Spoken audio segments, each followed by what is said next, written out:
और 300 point mid cap में भी। तो बिग पिक्चर ये है मार्केट की कि अलग अलग सेक्टर्स में, अलग अलग क्षेत्रों के शेयरों में बहुत तेज़ी है। 2000 से ज़्यादा शेयर मजबूती के साथ कामकाज कर रहे हैं, 757 में कमज़ोरी है। लेकिन जो बहुत सारे स्टॉक्स स्पेस रिसर्च से या स्पेस टेक्नोलॉजी से जुड़े हुए काम करते हैं, उनमें गजब की तेज़ी है। आज बहुत ही बढ़िया मजबूती देखने को मिल रही है और अलग अलग खबरों के चलते तमाम सारे स्टॉक्स में बहुत बड़ी तेज़ी बनती हुई दिख रही है। तो क्या अब ये एक नई तेज़ी का दौर शुरू, क्योंकि अब कुछ समय बाद हम लोग फेस्टिवल सीजन में भी एंटर करने वाले हैं, क्या मूड माहौल है, इसको समझने पहले एक क्विक चेक लेते हैं सर्वेंद्र जी से। आज हमारे मेहमान हैं। सर्वेंद्र जी नमस्कार। और चंद्रयान की सफलता के बाद आज बाजार में भी पंख लग गए हैं। जी जी, बहुत बहुत नमस्कार नीरज जी। और बहुत ऐतिहासिक उपलब्धि है देश की। आई थिंक सबको गर्व होना चाहिए और अब मार्केट भी शायद उसी को रिजॉइस कर रहा है। तो जैसे आपने बोला कि वो जितने नाम जुड़े हुए हैं, I think mid cap space में सब में मोमेंटम करंट है। तो आई थिंक निफ्टी ने भी अपना 19,450 वाला वो एक हर्डल और 19,500 एक राउंड फिगर अगर पकड़े तो हर्डल पॉसिबली आज इंट्राडे में निकाल दिया है। तो आई थिंक अगर इसके ऊपर आज हमको 19,500 के ऊपर बंद मिल जाता है तो डेफिनेटली आपको यहाँ से मेरे हिसाब से 150 से 200 पॉइंट और निफ्टी में उछाल डेफिनेटली मिलेगा। और हमने ऐतिहासिक ऊंचाइयां छू ली हैं जहां पे हम पहुंच गए चांद के। अब आई थिंक निफ्टी को भी वो एक ऐतिहासिक जो लास्ट टाइम मिस किया 20,000 का लेवल, आई थिंक तमन्ना तो निफ्टी की वो रहेगी कि उसको टेस्ट करे और वहां पहुंचे। तो देखते हैं वो स्टोरी धीमे धीमे डेवलप होगी। बट पहले मुझे लगता है कि आज अगर 19,500 के ऊपर बंद आता है तो डेफिनेटली केस बनता है आपको 19,850 19,900 तक ले जाने के लिए। तो वो रुझान डेफिनेटली आई थिंक आज शाम में क्लियर हो जाएगा। 19,500 के ऊपर अगर बंद होता है आज क्लोजिंग बेसिस पे तो 19,800 900 तक के भी टारगेट अचीवेबल हो जाएंगे। इस रेंज में मार्केट चलेगा। तो ये है मार्केट की तेजी। और सरवेंद्र जी बुल हो गए हैं, बुलिश हो गए हैं, तेजी का माहौल बना। अच्छा, ये जो स्पेस से जुड़ी हुई तमाम कंपनियां मिड कैप में चल रही है, इसमें से कोई कंपनी है आपके रडार पे क्या? देखिए अभी आई थिंक एमटार जैसे आपने नाम लिया, आई थिंक आपके नामों में से अगर पिक करूं तो देखिए डेटा वहां थोड़ा कम है बट स्टॉक कोशिश कर रहा है। कोशिश ये है कि भाई अपना पिछला हाई निकाल दे और एक नया चैप्टर ये भी अपनी लाइफ का लिखे। तो आई थिंक वो लेवल्स थे तकरीबन आई थिंक 2560 के आसपास। तो थोड़ा टाइम है, मे बी 100-150 पॉइंट और है यहाँ पे। बट ये डेफिनेटली उस लेवल को निकालेगा तो ये भी कहीं स्काई रॉकेट करेगा रॉकेट के जैसे। तो वेट एंड वॉच है। बट आई थिंक 2560 निकाले तो डेफिनेटली यहाँ पे तेजी बन सकती है। ओके, एमटार टेक्नोलॉजीज क्या ज़बरदस्त रैली, 168 रुपये ऊपर है आज, 2387 रुपये में ट्रेड कर रहा है ये। और काफ़ी इनका योगदान भी था उसमें। टाटा एलेक्सी, एल&टी, BHEL ने भी आगे जो पेलोड था उसके, पेलोड मतलब जो फ्यूल लेके गए हैं वो बहुत सारा लिक्विड ऑफ सॉलिड फॉर्म में, उसको पेलोड कहते हैं। और वो उसके लिए शायद BHEL ने काम किया था, उसमें भी एक तेज़ी बनती हुई दिख रही है। चलिए दर्शकों की तरफ चलते हैं। हैरी जालंधर से जुड़ रहा है मेरे साथ। हैरी जी बताइए क्या सवाल है? 100 शेयर हैं शिवयाल के 304 पे 88 पैसे पर 1 साल से लेके रखे हुए हैं मैंने। तो मैं लॉन्ग टर्म इन्वेस्टर हूँ, should I hold it? Cochin shipyard, Sarvendra ji, Harry ji ने अच्छा पैसा बना लिया है, होल्ड अभी भी करना चाहिए इनको? देखिए थॉट तो यही है। आई थिंक जब अच्छा ट्रेड ले लेते हैं तो लास्ट टाइम भी आई थिंक इस पे एक सवाल आया था तो मेरा थॉट यही था कि एग्रेसिव ट्रेलिंग स्टॉप लॉस लगा के खड़े रहें। मेरे हिसाब से अब जो मुझे स्तर दिख रहे हैं जो थोड़े सेफ जोन में, आई थिंक वहां पे एक स्टॉप लॉस लगा के खड़े रहें। अगर एग्रेसिव लगाना है तो 820 के आसपास आएगा, थोड़ा सा और कंजर्वेटिव होते हैं तो 744, ये दो लेवल्स मुझे दिखते हैं। तो आई थिंक यहाँ पे ट्रेलिंग स्टॉप लॉस बना के बने रहें। और दूसरा एक ऑप्शन तो हमेशा रहता है, अगर आधा मुनाफा बुक करेंगे तो आधे स्टॉक्स हमेशा फ्री हो जाएंगे। थोड़ा सा स्टॉक ओवरबॉट है तो वो रणनीति भी मैं इनके ऊपर छोड़ता हूं। बट ये तो जरूर बोलूंगा कि या तो 820 या तो 744, इस पर ट्रेलिंग स्टॉप लॉस जरूर लगाए। 820 या 740 पे ट्रेडिंग स्टॉप लॉस लगाए, अदरवाइज कोई दिक्कत नहीं, होल्ड भी कर सकते हैं। और जितने भी स्टॉक डिफेंस से जुड़े हुए हैं, कोचीन, मझगांव, HAL, BEL, तमाम स्टॉक्स में बहुत बड़ी तेज़ी बनती हुई दिख रही है। भारत डायनेमिक्स, इन सब में। तो इसमें देखिए मझगांव देखिए आज भी 1800-1900 पे चल रहा है। लाइफ हाई पे हिंदुस्तान एरोनॉटिक्स 4000 के ऊपर ट्रेड कर रहा है। खैर हरी जी आपके ऊपर है। अगला सवाल है रमेश का, जयपुर से हमारे साथ जुड़ रहे हैं। रमेश जी नमस्कार, बताइए सर। नमस्कार नीरज जी, मेरे पास 2 क्वेरी है। एक IDFC फर्स्ट बैंक का 87 का कॉल है मेरे पास, ₹2.90 का 3 लॉट। और दूसरा है आईटीसी का 475 का कॉल, 8 रुपए पे 4 लॉट। तो आईटीसी बहुत नीचे आ चुका है, ऑलमोस्ट जीरो के करीब ही है। और आईडीएफसी ठीक चल रहा है, तो क्या करें इसका? एक एक दोनों करके अगस्त लेते की हैं। कॉल है। जी रमेश जी की आईडीएफसी फर्स्ट बैंक में इन्होंने 87 रुपए स्ट्राइक वाली कॉल ली है 290 में 3 लॉट। सरवन जी इस पे क्या करें? देखिए फिलहाल तो अच्छा मोमेंटम चल रहा है और स्टॉक अगर मैं देखूं जहां से आई थिंक 2015 से मुझे डेटा दिख रहा है वहां पे इसके लेवल्स थे तकरीबन 90 के आसपास के। आई थिंक उन लेवल्स के ऊपर अब ये टिका हुआ है। तो I think clear cut blue sky territory में चला गया है। रुझान पॉजिटिव है तो आई थिंक ट्रेड में बने रहें। कॉस्ट के आसपास कहीं स्टॉप लॉस लेकिन जरूर लगाएं। जब पैसा एक बार इंसान बना लेता है तो दोबारा उसमें लॉस नहीं करना चाहिए। तो अपनी कॉस्ट प्राइस के आसपास एक स्टॉप लॉस जरूर लगा के रखें आईडीएफसी में। ये मेरी इनको राय रहेगी उन कॉलों के लिए। ओके और दूसरा है आईटीसी, वो 475 के स्ट्राइक का है, जी वो कॉल लिया। देखिए आईटीसी में तो क्लियरली अगर आप देखें इस मंथ का अगर आप रुझान देखें तो ये मंथ थोड़ा सा नेगेटिव जा रहा है फिलहाल। अभी फाइनली 5-6 दिन और बाकी हैं। फाइनली इसका रेड क्लोज आएगा तो आई थिंक उसके बाद एक शॉर्ट टर्म टॉप मुझे यहाँ डेफिनेटली दिखता है। तो यहाँ पे मेरी राय यही रहेगी कि एक्सपायरी तक मुझे नहीं लगता कि इनका स्ट्राइक इन द मनी आ पाएगा। तो उछालों में निकलने की कोशिश करें। उछालों में निकलने की कोशिश करिए। कितने में लिया था आपने ये? 8 रुपए पे लिया हुआ है सर। 8 रुपए पे? हाँ जी। अरे तो 55 पैसे का बचा है अभी। हाँ जी। आईडीएफसी में सर कोई टारगेट दे पाएंगे इस महीने के लिए, कहाँ तक जा सकता है? जैसे 5 रुपए पे चल रहा है अभी वो।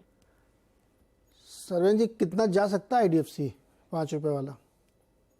नहीं सर ऑप्शन में भाव नहीं इनको दूंगा। मैं बोलूंगा कि हाँ देखिए स्टॉक में 95-96 की तो जगह है। तो अभी आपको मोटा मोटी एक्सपायरी में दिन एक हफ्ता बचा है अगली वाली एक्सपायरी में। तो आई थिंक उस केस में आई थिंक 95-96 तक की जगह यहाँ बनती है नेक्स्ट 5-7 दिनों में। अच्छा रमेश जी इसमें हमेशा ध्यान रखिएगा कि जो कॉल का प्राइस होता है ना 5 रुपए, उसका टारगेट सेट करना नहीं होता है शेयर का साइड। तो अब मान लीजिए स्पॉट पे 93 रुपये चल रहा, अगर एक झटके में 5 रुपये ऊपर बढ़ गया, मान लीजिए 5-6% चल जाए एक दिन, तो आपके वो 5 रुपये वाली कॉल हो सकता है 10 रुपये की हो जाए, 12 रुपये, पता नहीं कितना, उसमें मोमेंटम बहुत तेज आ जाएगा। तो आप स्टॉक पे स्पॉट पे जो है उस पर ध्यान रखिएगा और स्टॉप लॉस ज़रूर लगाइएगा। आईटीसी में अब आपको क्या बताया जाए, 10 रुपये वाला माल 55 पैसे का बचा है, कोई उछाला तो निकलिए, सब समय नहीं ज़्यादा, क्योंकि आईटीसी बहुत स्लो मूवर है। इसमें ये एक्सपेक्ट करना कि 7 दिन में 15% चल जाएगा और आपका वो 20 रुपये हो जाएगा, मुश्किल है। तो इसलिए आईटीसी में किसी भी उछाल में फिर आपको प्रॉफिट का मतलब लॉस बुक ही कर लेना चाहिए। अगला सवाल है पुष्कर सक्सेना का पटना से। पुष्कर जी बताइए। नमस्ते महोदय। जी नमस्ते। मेरे पास ग्लैंड फार्मा के 30 शेयर हैं 1025 रुपये 60 पैसे की दर से। मैं इसे 2 से 3 साल तक के लिए होल्ड कर सकता हूँ। कृपया इसका भविष्य बताने की मेहरबानी की जाए। जी धन्यवाद। 1025 पे लिए हैं ग्लैंड फार्मा 30 शेयर। सरवन जी 1600 पे चल रहा है, भविष्य बताइए इसका।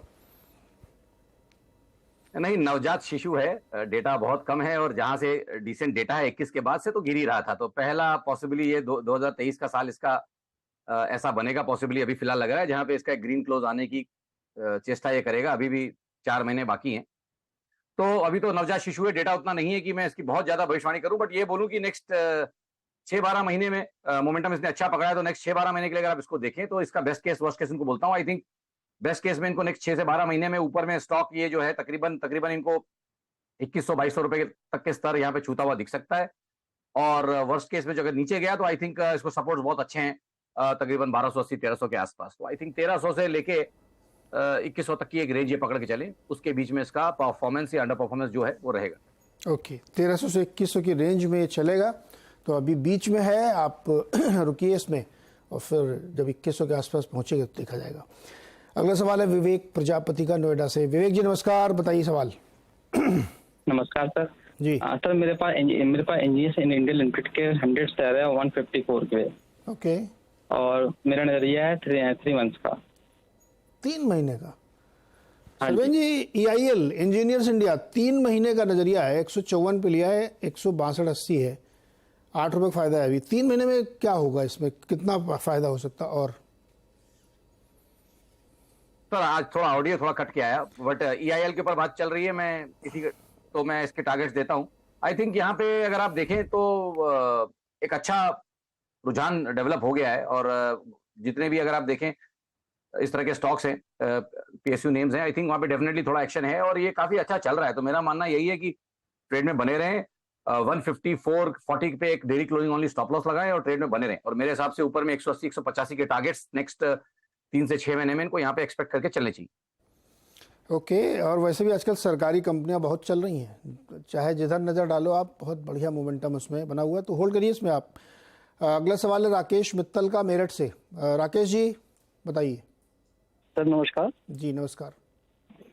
सर मैंने 544 रुपये में 500 शेयर ये फारस डिफेंस के लिए रखे हैं और आज ही मैंने 250 शेयर 822 रुपये में बेच दिए हैं। बहुत अच्छा किया ये तो। अब आपके पास 250 बचे ना? फिर 250 बचे हैं। अब मैं शाम तक वेट करना चाह रहा हूँ कि अगर ये ऊपर जाएगा तो 250 और बेचूं या नहीं बेचूं, और नीचे आए तो वापस ले लूं या नहीं लूं।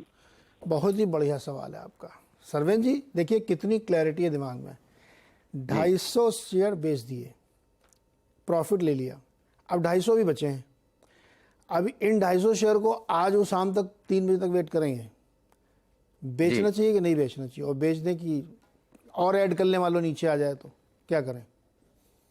नहीं देखिए 250 बेचा है वो काफी है इनके लिए मेरे हिसाब से। इस करंट सेटअप में स्टॉक अपना एक फॉलिंग नेकलाइन का, एक फॉलिंग ट्रेंड लाइन का एक अच्छा ब्रेकआउट देके खड़ा है, आज गैप अप भी है। तो आई थिंक मोमेंटम बना रहेगा यहाँ पे, पॉसिबली है। तो आई थिंक थोड़ा टाइम दे दें और जो रिमेनिंग क्वांटिटी उसमें बने रहें, क्योंकि अब उसकी कॉस्टिंग इनके लिए बहुत कम हो गई है। 250 रुपए की कॉस्टिंग रह गई, क्योंकि 250 रुपए का तो प्रॉफिट उन्होंने बुक कर ही लिया है। तो आई थिंक मेरे हिसाब से ट्रेड में बने रहना चाहिए, लेकिन वो पोजीशन के ऊपर एक ट्रेलिंग स्टॉप लॉस अगर लगाना चाहें तो लगा सकते हैं। आई थिंक वो मेरे हिसाब से वो लेवल आ रहा है तकरीबन 726 के नीचे, तो 724.40 का एक क्लोजिंग ओनली स्टॉप लॉस लगा लें और मेरे हिसाब से रिमेनिंग क्वांटिटी में एटलीस्ट एक हफ्ता 10 दिन और बने रहें। हफ्ता 10 दिन बने रहिए और छोटा सा एक स्टॉप लॉस लगा लीजिए। देख लीजिए अभी आधा तो आपने बेच के पैसा कमा ही लिया है। चलिए एक छोटा सा ब्रेक के बाद फिर सवाल जवाब का सिलसिला जारी। हम बातचीत कर रहे हैं तमाम दर्शकों के सवालों के बारे में। अगला सवाल है मुंबई से नागेश रिनाके का। नागेश जी नमस्कार, बताइए सर। नमस्ते सर। एक्चुअली मेरा एक सवाल है। मेरे पास येस बैंक के शेयर है 1000 शेयर, जो 38 रुपीज़ पे मैंने बाई किए थे 4 साल पहले फॉर लॉन्ग टर्म पर्पज से। तो अभी इसकी जो मैं देख रहा हूँ मोमेंटम 16, 17 मैक्स टू मैक्स 17.5 जा रहा है। तो मुझे ये होल्ड रखना है या फिर मुझे एग्जिट करना है यहाँ से? नागेश जी आपने 38 रुपए पे ले रखा है, पूरा एवरेज किया है क्या ये? हाँ एक्चुअली मैंने एवरेज करके मेरे 38 रुपीज़ हुआ है। और पहले कहाँ पे लिया था और ऊपर कहाँ पे लिया था? मैंने उसको पहले बाइंग किया था कुछ 57 पे बाइंग किया था उसका पहले। अच्छा 57 रुपए पे लिया, फिर एवरेज करते करते 38 रुपए पे 1000 शेयर इकट्ठा हो गए और 21 रुपए का इस समय लॉस है, 17 रुपए। सरवेन जी यस बैंक में बहुत सारे लोगों की दिलचस्पी है और बहुत सारे हमारे ट्रेडर्स लोगों ने शेयर ले रखे हैं, इन्वेस्टर्स ने शेयर ले रखे हैं, इस होप में कि एक न एक दिन ये अच्छा रिटर्न कमा के देगा, मल्टी बैगर भी बन सकता है। लेकिन एवरेजिंग के बावजूद नागेश जी का प्राइस बहुत ऊपर है, 38 रुपए है। क्या नागेश जी की किस्मत साथ देगी और पैसा बनेगा? नहीं देखिए मैं किसी की भावनाओं को हाथ नहीं करना चाहता, ना इमोशंस को हर्ट करना चाहता हूँ। पिछली बार हमने येस बैंक पे किया था, कुछ उस पर कमेंट्स आए, बट थॉट ये था कि देखिए यहाँ मुस्कुराने का कारण ये है कि भाई ऐसा सब स्टॉक्स क्यों करते हैं जो स्टॉक 2 साल से 10 से लेके 25 की रेंज में फंसा हुआ है। 2 साल भी नहीं, ऑलमोस्ट 2.5-3 साल से ज्यादा हो गया। 2020 के बाद वो गिरा था, उसके बाद से 10 से 25 की रेंज में ही फंसा हुआ है। तो आई डोंट नो कि क्यों इसमें ही एवरेज करते जाना चाह रहे हैं। और इसी टाइम फ्रेम में बहुत सारे स्टॉक 3 गुना 4 गुना 5 गुना हो गए अच्छे स्टॉक्स। तो अगर उनमें कहीं जाते तो शायद पैसा अब तक डबल ट्रिपल हो चुका होता, बनिस्बत की येस बैंक में फंसे हुए हैं। तो मेरे कवरेज लिस्ट में बहुत ज्यादा अग्रेसिवली ये स्टॉक है नहीं, तो मैं खाली इतना ही बोल सकता हूं इनको कि देखिए 10 से 25 की रेंज है, 25 के ऊपर जाने में इसको नानी याद आ जाएगी। जब तक जाता नहीं है तब तक आप भूल जाइए कि आपके भाव आएंगे। अगर 25 तक जाए तो क्या निकल जाए फिर? जी आपकी आवाज कट गई। 25 तक अगर मान लीजिए पहुंच जाए तो वहां से निकल जाना चाहिए फिर, थोड़ा नुकसान करके। सर वो तो देखिए, वो तो वील क्रॉस द ब्रिज जब हम वहां पहुंचेंगे, जिस दिन 25 का, जैसे आज फोन किया है 24-25 के आसपास दोबारा फोन कर लें, अगर उस समय लग रहा होगा तो डेफिनेटली इनको राय देने की कोशिश करेंगे। बट बड़ा डिफिकल्ट स्टॉक और बड़े डिफिकल्ट सवाल हैं येस बैंक पे। सब लोग फंसे हुए हैं और प्रेशर सारा एनालिस्ट के ऊपर आता है और एंकर के ऊपर आता है। हाँ नहीं एक्चुअली क्या हम तो सर मदद करना ही चाहते हैं। नागेश जी इसमें प्रॉब्लम क्या ना, इतनी ज्यादा लिक्विडिटी है इसमें, इतना ज्यादा इक्विटी है इसमें, बहुत सारे शेयर्स हैं तो जैसे ही ऊपर जाता है कुछ लोग बेचने आ जाते हैं। तो इसलिए यस बैंक में बड़ा मुश्किल है कि आपके प्राइस के ऊपर जाके आपको प्रॉफिट दे। देखिए, अनहोनी तो कुछ भी हो सकती कभी भी, लेकिन जो तथ्य अभी तक है, फैक्ट्स अवेलेबल्स हैं चार्ट पे, ये फंडामेंटली वैसा लगता नहीं जाएगा। तो एक बार आप अभी तो होल्ड करिए, नुकसान मत करिए अपना, लेकिन अगर ये 20 को क्रॉस करे, 22-23 की तरफ पहुंचे तो ज़रूर एक बार हमें कॉल करिएगा, हम इसको दोबारा एड्रेस करेंगे, क्योंकि बहुत लोगों का इंटरेस्ट है इसमें। लेकिन फिलहाल के लिए आप होल्ड करिए और एवरेज मत करिएगा। इसके आगे एक भी शेयर आपको येस बैंक का नहीं खरीदना है, इस भाव पे या किसी भी भाव पे। अभी फिलहाल इसी प्राइस पे इसको होल्ड करके रखिए। अगला एक और सवाल है, मनीष वर्मा जी पुणे से हमारे साथ जुड़ रहे हैं। मनीष जी नमस्कार। नमस्कार सर। बताइए। मुझे एक हेल्प चाहिए था। मेरे पास अभी अदानी पावर और कैंपस के शेयर्स हैं। अदानी पावर मेरा 360 का बाइंग है, 1100 यूनिट्स है। हिंडनबर्ग के रिपोर्ट के पहले लिया था, उसके बाद अभी तक होल्ड किया है। तो इसमें अदानी पावर में रुकना चाहिए कि कैसा करना चाहिए? और दूसरा, कैंपस किस प्राइस पे लिया आपने? कैंपस मैंने बहुत महंगा लिया था, 465 का लिया हुआ है, 465.07 का 360 यूनिट लिया था, और तब से लेके अभी तक वो लॉस में है। ओके। और अडानी पावर आपने हिंडनबर्ग की रिपोर्ट से पहले लिया था? हाँ, 360 का बाइंग है मेरा। ओके। सरवेन जी, 360 रुपए पे अडानी पावर लिया था, 336 अभी चल रहा। इनकी गलती नहीं, इन्होंने हिंडनबर्ग की रिपोर्ट से पहले लिया था, तो अब इनको क्या पता था कि ऐसी कोई रिपोर्ट आने वाली है।